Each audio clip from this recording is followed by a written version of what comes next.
안녕하세요. 강나루입니다. 오늘은 일본사의 변혁기를 본다라는 책을 가지고서 여러분과 대화를 나누겠습니다. 사상이 역사를 추동하는 것일까요? 역사가 사상을 낳는 것일까요? 닭이 먼저냐, 달걀이 먼저냐? 라는 고루한 질문 같기도 하지만 역사와 사상은 밀접한 관련을 맺고 있습니다. 사상이 역사가 나아갈 수 있는 힘을 제공하기도 하고 때로는 시대적 필요 속에서 새로운 사상이 등장하기도 합니다. 이를 일본사에서 찾아보고 싶습니다. 첫 번째 주제, 역사가 사상을 낳는다. 급격한 역사의 변화는 필연적으로 현실을 정상화시킬 수 있는 사상을 필요로 합니다. 일본사에서도 이런 비슷한 모습을 찾아볼 수 있는데요. 세 가지 사례를 한번 살펴보겠습니다. 조쿄의 난 이후의 사상 변화가 그 첫 번째입니다. 무사 정권이 일본 덴노 정권을 무력으로 제압한 조쿄의 난 이후 기존의 하늘의 자손이 군주가 된다는 신손 위군설을 대체할 사상이 필요했습니다. 무사 정권은 유교의 덕지 사상으로 자신을 합리화합니다. 즉 천황가를 떠받치던 아마테라스 오오카미의 와 하치만 신의 백제 수호에 대한 의구심은 군왕이 덕이 없으면 하늘이 그를 폐할 수 있다는 덕지 사상과 스루카오카 하치만이 무가정신의 수호신으로 부상하게 됩니다. 사상이 현실을 합리화하기 위해서 호출된 사건이겠죠. 두 번째 사례, 무로마치 시대에서 전국 시대에 도리, 천도 등이 등장한 것입니다. 하극상 시대, 무사들인 하극상을 예방하고 자신의 하극상을 정당화시키기 위해서 새로운 사상을 호출합니다. 그것이 도리와 천도라는 유교적 정치 사상을 호출하게 됩니다.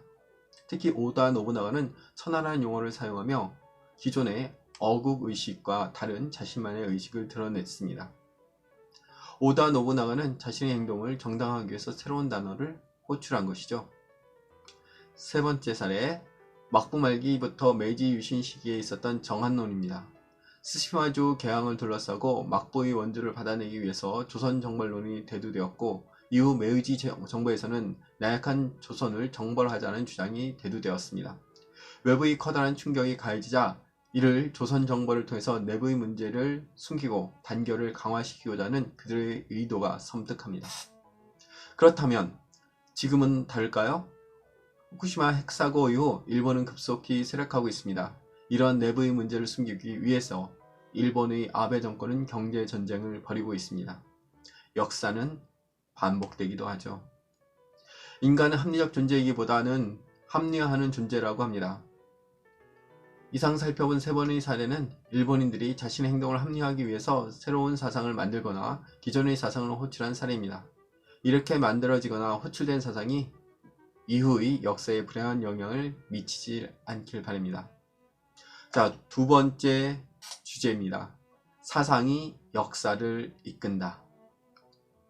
위대한 사상이 새 시대를 열기도 하죠. 독일의 철학자 칼 야스퍼스가 말한 축의 시대, 즉 BC 800년에서 AD 200년 사이에 새로운 사상과 철학이 중국, 인도, 페르시아, 그리스 등에서 등장합니다.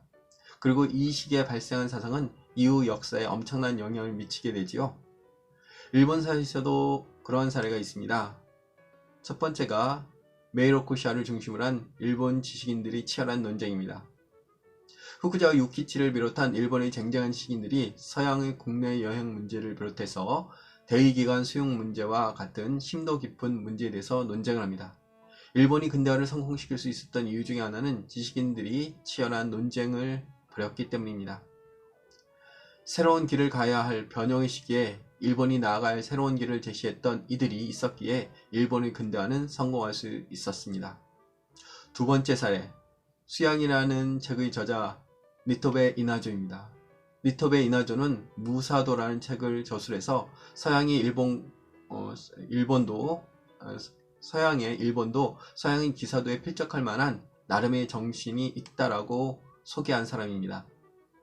메이지 유신의 급성장기를 지나서 청일전쟁과 러일전쟁 이후 서양 학문을 배운다는 것이 미래를 보장하지 않는 시대가 되었습니다. 이때 청년들에게 다양한 글을 통해서 새로운 위안을 준 이가 바로 니토베 이나조입니다. 마치 아프니까 청춘이다 라는 책을 저술한 김난도 교수와 비슷한 일을 니토베 이나조가 했었던 거죠. 니토베 이나조는 남에게 인정받지 못하여도 분노하지 않는 마음을 가질 것을 말하죠. 수양을 위한 수양을 주장한 셈입니다. 이 말은 공자가 말한 인부지이 불온이면 불역 군자호화 라는 말과 정확히 일치합니다. 열심히 현실 정치에 등용되길 바랬던 공자가 말년에 자신을 알아주지 않는 세상을 향해서 스스로 던진 위안인 말입니다. 사람이 알아주지 않더라도 화내지 않는다면 역시 군자가 아니겠는가 라는 말은 더 이상 계층 상승할 수 없는 일본의 상황에서 현실에 만족하라는 니토베 이나조의 말과 상통합니다. 공자의 말은 이후 분노하지 않는, 남이 알아주지 않아도 분노하지 않는 수많은 군자들을 만들어냈습니다.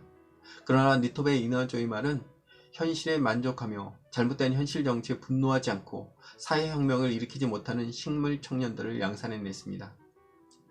이렇게 일본의 정치 발전은 니토베 이나조 시기부터 사라지기 시작했는지도 모릅니다. 사상은 현실을 정당화시키기 위해 호출되지만 호출된 사상은 새로운 시대를 만듭니다.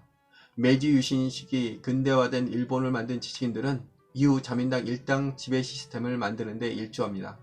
한 시기의 성공이 이후 시기의 성공을 담보하지 못하는 셈이죠.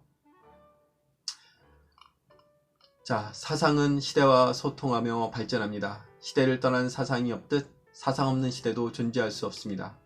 역사의 고비고비마다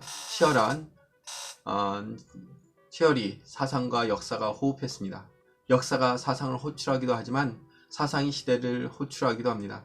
그렇다면 우리는 어떠한 사상을 호출하여 새로운 시대를 만들까요? 스스로에게 질문을 던져봅니다.